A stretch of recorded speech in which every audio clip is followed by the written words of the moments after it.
All right, guys, this is going to be Chapter 5 of the Emergency Medical Responder course, Communications Documentation. We're almost through with all this prep stuff, and then we can get moving on to the real meat of this course. I know it's boring, but we'll get going. We'll get through it. All right, so preparatory, we're going to use simple knowledge of the emergency medical services system, safety well-being of the emergency medical responder, and medical legal issues at the scene of emergency while awaiting a higher level of care. Documentation, recording patient findings, EMS communications, communications needed to call for resources, transfer care of the patient, interact within the team structure, therapeutic communication. This is the principles of communicating with patients in a manner that achieves a positive relationship, some interviewing techniques. Medical terminology, we're going to use simple medical and anatomic terms. So, introduction. Communications are important during every phase of the call. A dispatcher must communicate the location and type of call to the responders. EMRs need to communicate with patients, bystanders, family members, dispatchers, and members of the public safety community. After the call, you're going to need to document the condition of the patient and the treatment given. This is your documentation stuff. Data and communication systems. So the purpose of a communication system is to send information from one location to the next. When it's impossible to do it face-to-face. The results of using a communication system will only be as accurate as the information that is put into the system. So communication systems can be divided into two categories. Those that transmit voice communications and those that transmit data. So voice communications will be radios, telephones. Transmit data, that would be faxes, pagers, such as that. All right, voice communication systems transmit the spoken word from one location to the other. These are going to be radio systems, which are regulated by the Federal Communications Commission. Frequencies are assigned according to the function of the organization. So different organizations are going to have different frequencies or channels. Several different types of radio systems. A base station is a powerful stationary two-way radio that is located in a fixed place and attached to one or more fixed antennas. These are like the dispatch centers. Mobile radios. This is a device that is mounted in a vehicle and draws electricity from the electrical system of the vehicle. Portable radios. These are handheld self-contained units that can include a two-way radio with a battery, built-in microphone, and built-in antenna. And repeaters. It's a device that receives a weak radio signal, strengthens that signal, and then automatically rebroadcasts it. So telephone systems are primarily used to send voice communications. Landline phone systems are tied together through an above-ground or below-ground hardwired system. Mobile phones rely on radio waves between a mobile phone and a cellular tower to send and receive phone messages. Some smartphones use advanced operating systems that combine the features of a phone with those of a personal computer. Everybody should be fairly familiar with those.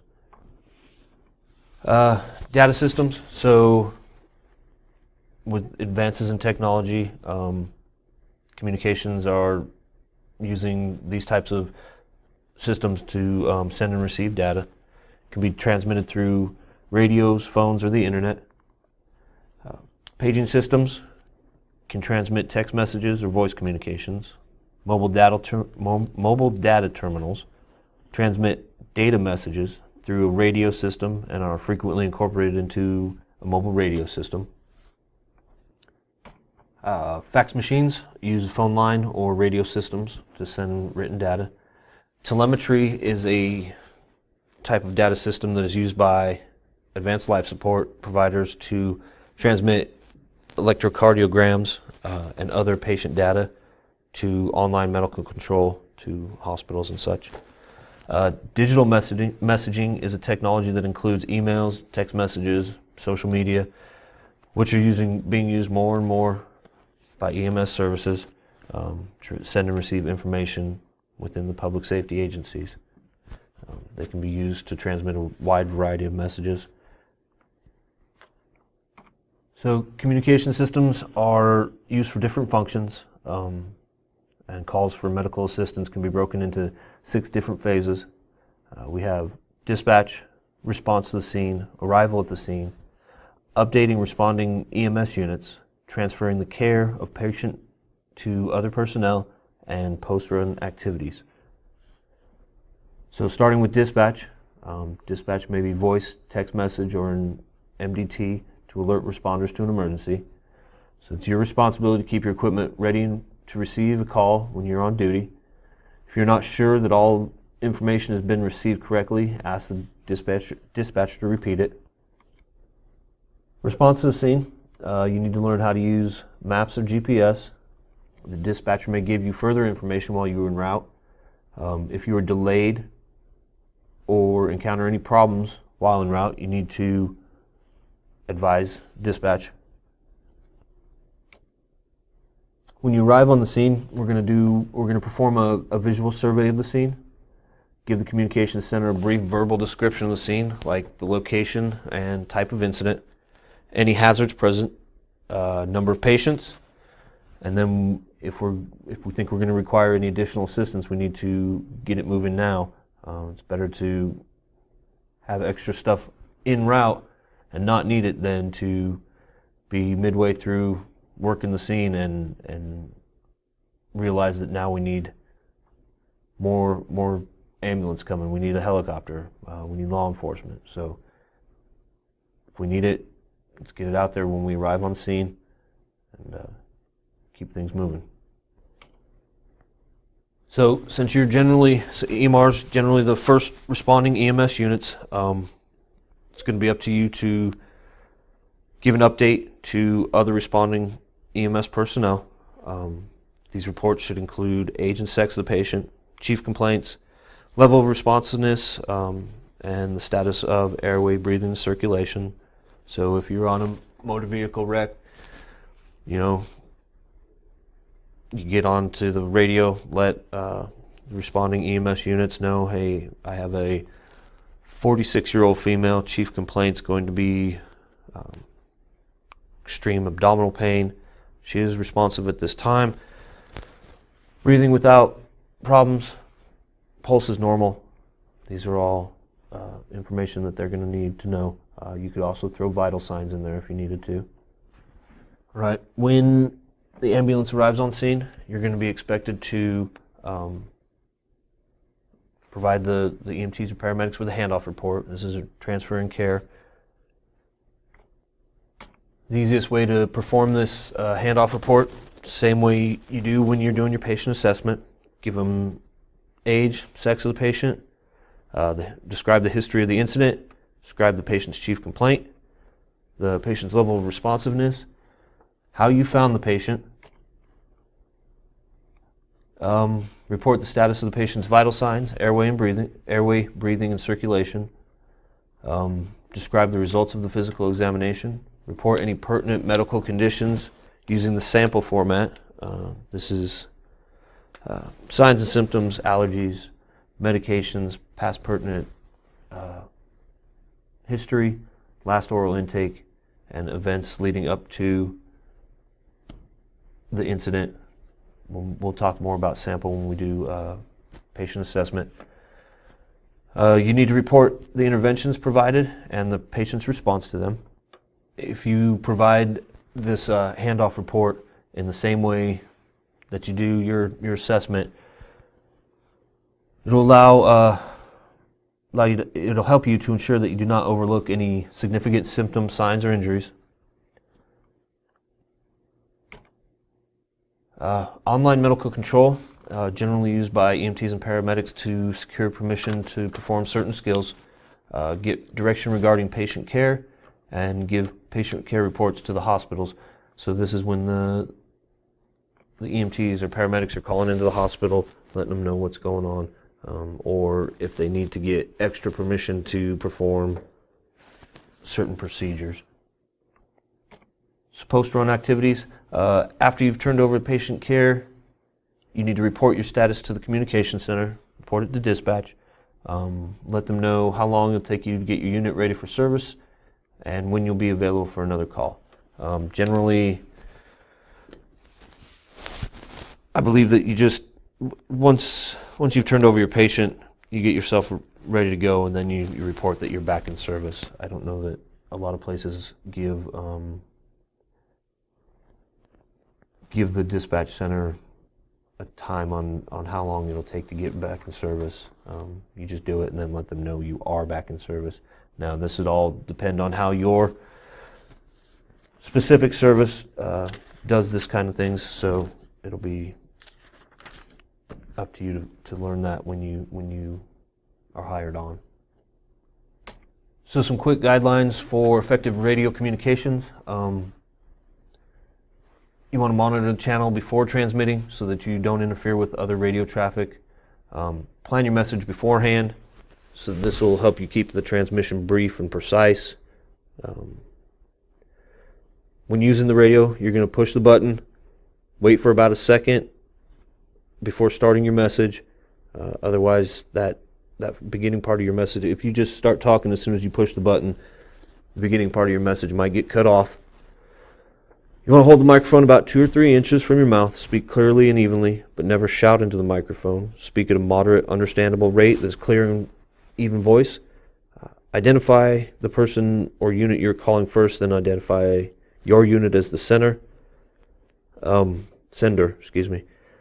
This is also per your protocols and how your dispatch does things. Here in where we are, we identify ourselves first and then identify the person we're calling. So acknowledge the transmission as soon as you can by saying, go ahead. So when somebody calls for you on the radio, say, get on there and say, go ahead. And then over and out when you are finished, or whatever terminology is commonly used in your area. If you're not able to take a long message, or if you're busy doing something, try and say standby until you're ready. You want to use plain English. Avoid using meaningless phrases. Avoid words that are difficult to hear, such as yes and no. You want to use affirmative and negative. Be brief in your message. Be brief. If your message takes more than 30 seconds to send, pause. After 30 seconds to say, do you copy? Once again, this is all up to how your service works with the radios. Avoid voicing negative emotions such as anger or irritation. And courtesy is assumed, making it unnecessary to say please and thank you, which wastes airtime. Listen to other communications in your system to get a good idea of the common phrases and their uses. When transmitting a number with 2 or more digits, say the entire number first and then each digit separately. For example, say 67 followed by 67. Do not use profanity on the radio. Use EMS frequencies for EMS communications. You want to reduce the background noise as much as possible. Move away from wind, noisy motors or tools. Close the window if you're in a moving ambulance. Shut off siren during radio transmissions if you need to. All right, verbal communications. So effective communication means that the person receiving the message understands exactly what the person who sent the message meant. Effective communication requires feedback. The receiver needs to communicate to the sender that the message has been received and understood. Both external and internal distractions can negatively affect communications. So noise and the use of electronic devices constitute external noises. Internal distractions, such as letting yourself think about personal matters while on scene, can negatively affect your ability to communicate. Communication can also be affected when an EMR lacks empathy for a patient or shows prejudice against certain type or group of people. Remember, these patients are all the same. We're treating them all the exact same, just like they're one of your family members. All right, so some guidelines for effective communications with patients. Introduce yourself by name and title. So, hi, my name's Aaron. I'm a paramedic. Tell them the name of your service. Lets them know that your qualifications for you EMRs. You guys might, depending on your service, you might not show up in a fire truck or a police vehicle. You might be in your own private vehicle. Introducing yourself helps put the patient at ease and makes your job of assessing and treating them easier. Ask the patient their name.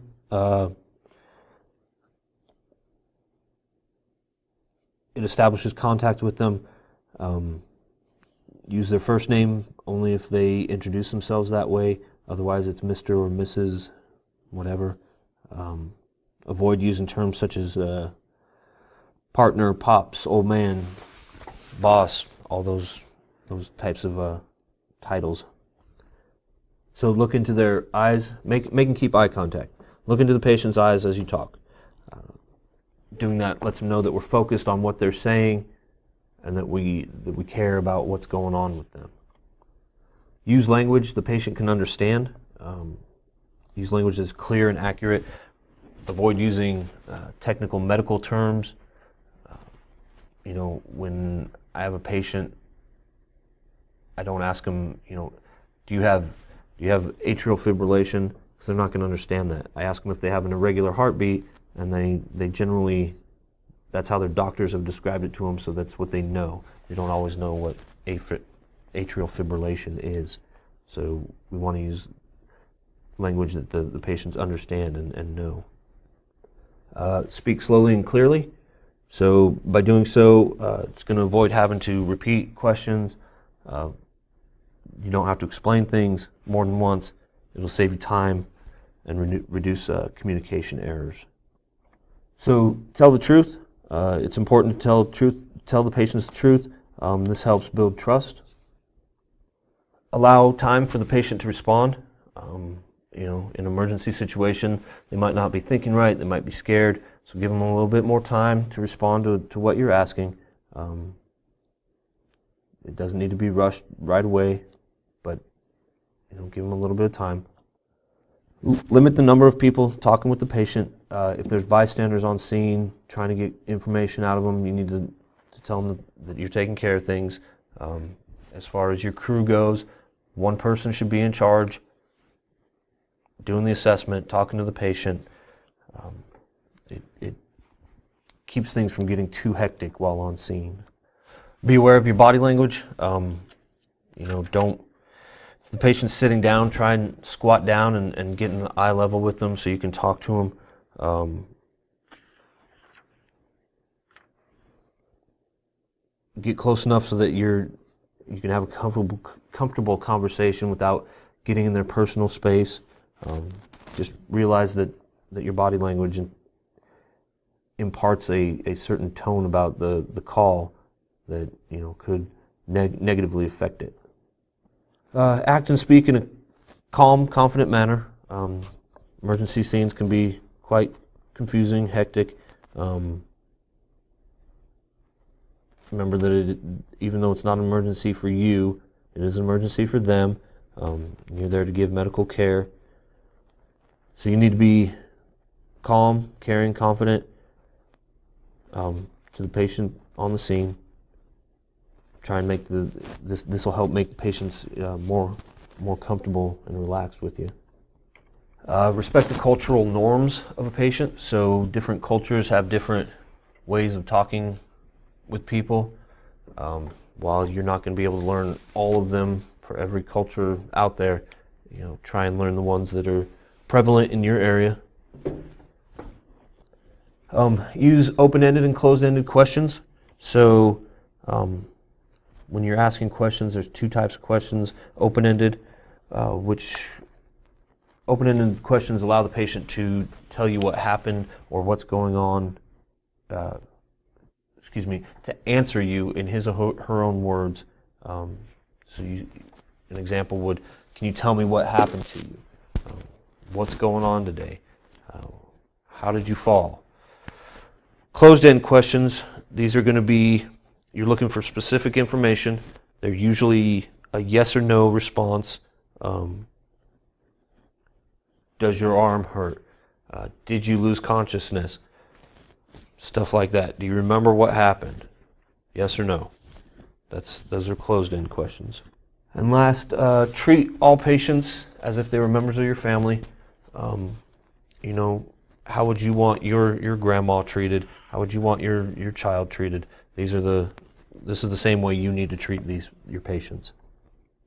All right, so communicating with patients with special needs. You're going to run into patients who aren't always, you're going to have them deaf or hard of hearing, patients who are visually impaired, blind, non-English speaking, geriatric patients, pediatric patients, patients with developmental disabilities.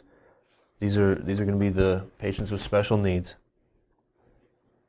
All right, so communicating with patients who are hard of hearing or deaf. These may happen with patients of any age, and they may be unable to hear you for a variety of reasons. This may be hereditary deafness, long-term deafness caused by illness, ear infection, injury. This may be temporary deafness caused by an explosion or other loud noise, something that happened to them just now. Once you realize that they might be deaf, you need to ask or write out, "Can you hear me?" When you determine that they are hearing impaired or deaf, don't necessarily continue to rely on verbal communication. You need to identify yourself, show the patient your badge or patch, touch them, face the patient when you speak so he or she can see your lips and facial expressions. Speak slowly and distinctly, don't shout. Watch the patient's face for expressions of understanding or uncertainty. You might need to repeat or rephrase your comments in clear, simple language. And if all else fails, you might need to write it down and have them, if you have a pad of paper, write out your question. Give that to them. Let them write down, the answers to those. Those are for the open-ended questions. If they're closed-ended questions, you can write it down, and they can either shake their head or nod their head. You got to figure out how to work with them.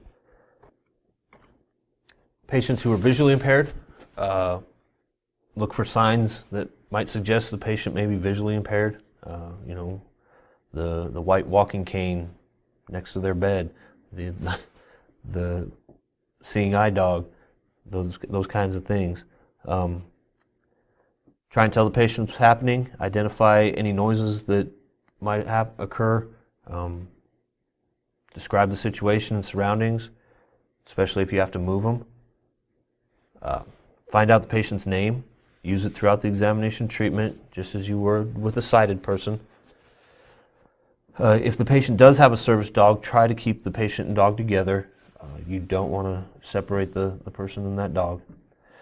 It's not necessarily to talk louder. Just because they're visually impaired doesn't necessarily mean they're hearing impaired. So we don't need to talk louder to them. Non-English speaking patients, trying to determine how much English the patient speaks, if any, or try to find an interpreter. Generally, most people do speak some English. Supplement your questions with hand gestures, finger pointing, and facial expressions. Some agencies will provide a language assistance service that EMRs can access. You might be able to do it through the dispatch center or through the telephone. That would be per your service, so you'd have to find out from them. All right, geriatric patients. Don't just necessarily assume that all older patients are physically and mentally impaired. A lot of them lead quite active lifestyles, and they do just fine. Assess them all carefully. Give them time to respond to your questions. Pediatric patients, I believe we talked about this a little bit before.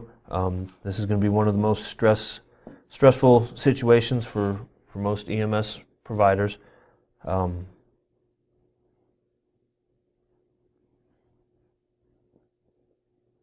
Children and their parents or caregivers are often frightened and anxious.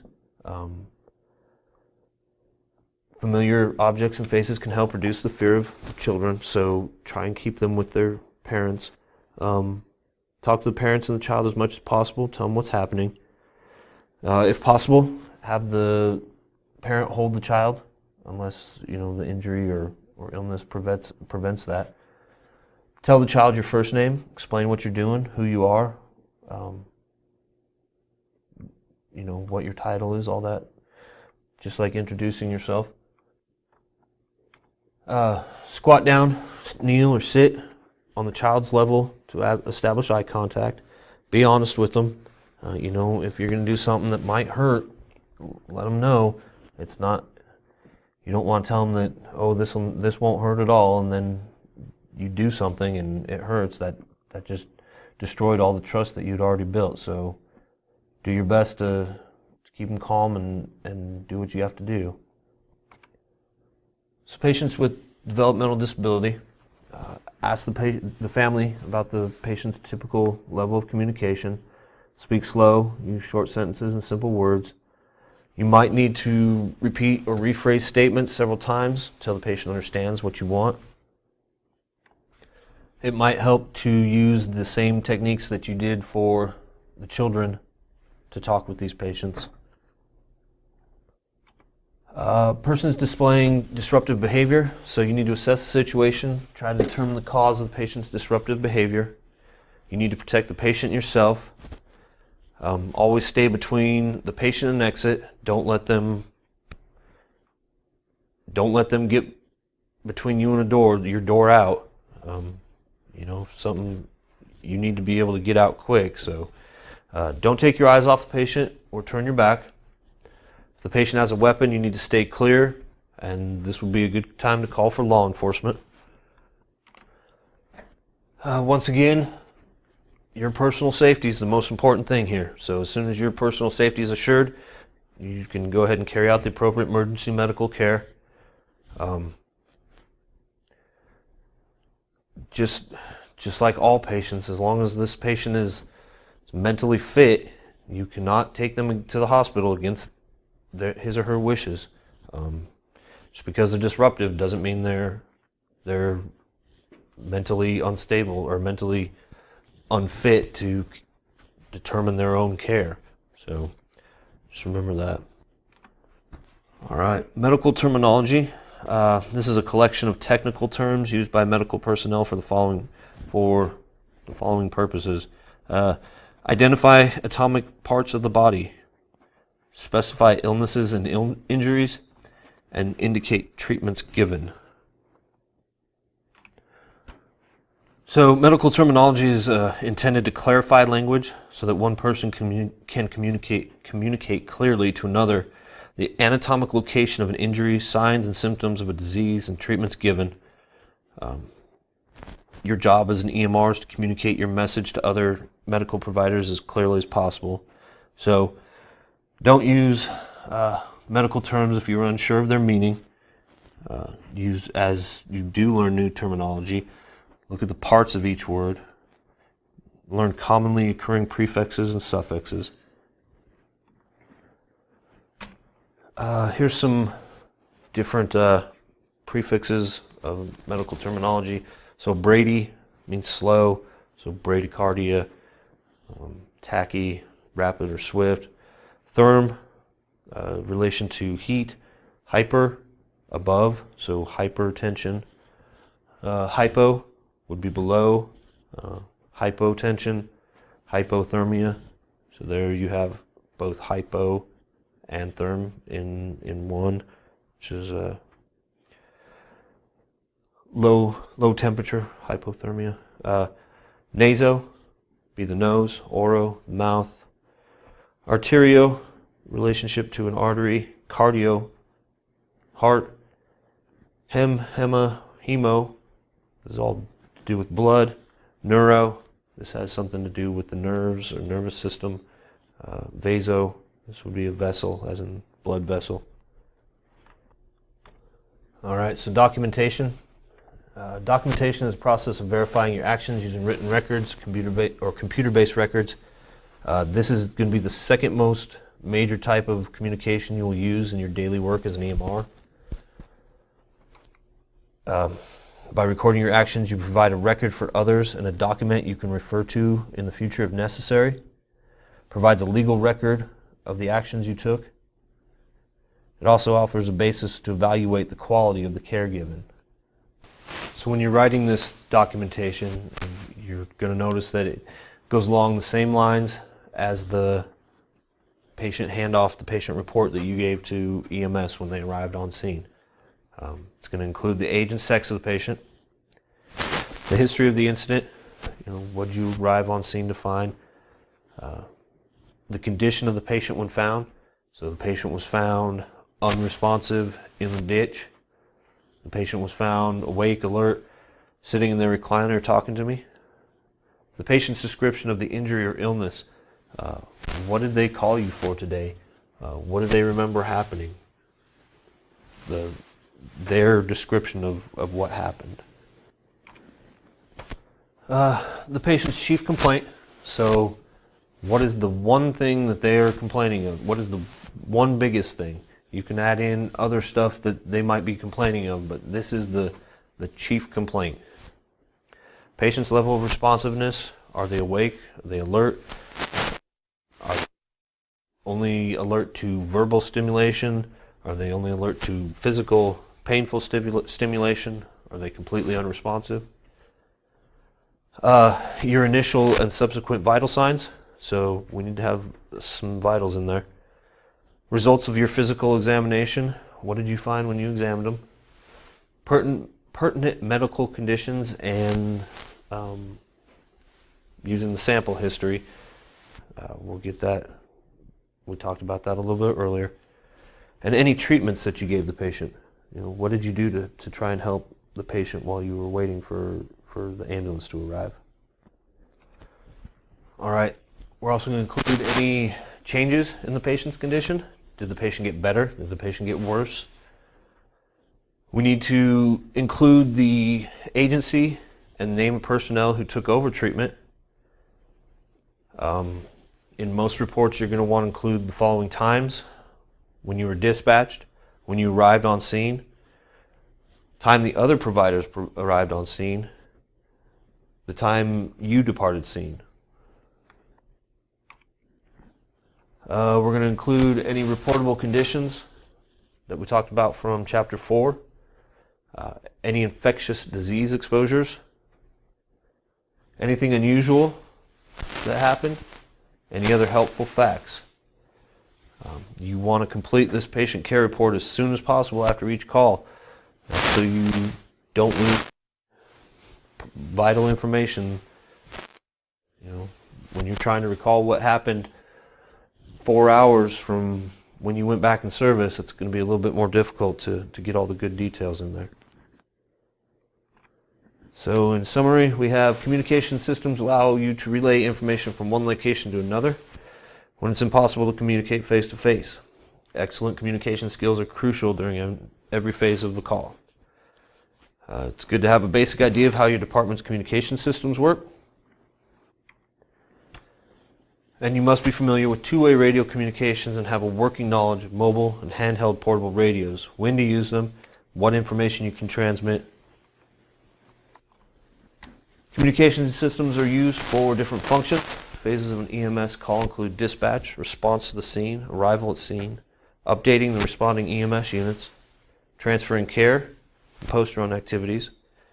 It's important that you learn and follow the standard procedures and protocols used by your department for communications. So every department's going to do things a little bit different. We need to make sure that we're knowledgeable on how our department does stuff. In addition to radio and oral communication, you must have excellent communication skills. Remember that your body language and attitude are very important. You must take special care of individuals such as children, geriatric patients, hearing impaired and visually impaired patients, non-English speaking patients, developmentally disabled patients, and persons displaying disruptive behavior. Along with your radio report and oral report, you must complete a formal written handoff report that will be given to other EMS professionals at the scene.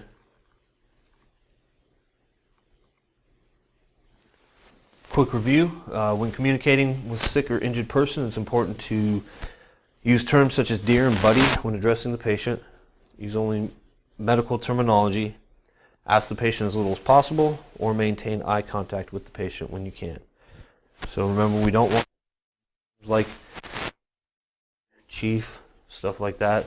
It's disrespectful. We don't want to use nothing. We don't want to use medical terminology. And that, what you're asking. We need to ask as much as possible to get the good information and to do that, we want to maintain eye contact with the patient when we can. Help them build trust and be committed. So the answer was D there. Number 2, which of the following would be talk louder so you can be heard over the television? You initiate care without telling the patient what you're doing. You assess the patient while thinking about your last call. You minimize distractions during your conversation with the patient. So, A, when we get on scene, and that first thing we're going to want to do is turn it off. I'm just going to tell you that. It's better to try and fight with them about turning off that TV. You initiate care without telling the patient what you're doing? No, we always need to let them know. You assess the patient while thinking about your last call. We need to be in the moment. We need to be doing the now, taking care of this patient. So you minimize distractions during the conversation with the patient. That kind of involves all 3 of these. So the answer on that one was D. 3, when caring for a pediatric patient, you should consider separating the child from the parents to avoid upsetting them, speaking in an authoritative tone, allowing the parent to hold the child if the situation permits it, or performing painful procedures without giving the child any warning. Separating the child from the parent is speaking in an authoritative tone. That's not going to work. Performing painful procedures without, this goes back to being truthful. Let them know before. They might freak out a little bit, but it'll be better in the long run. So the answer for this one was C, allowing the parent to hold the child if the situation permits it. Keeping the parent and child together is always a good thing. All right, guys, that should have gotten us most of the way through all this prep stuff. I think the next one's human body. We'll really be getting into some bigger stuff now. All right.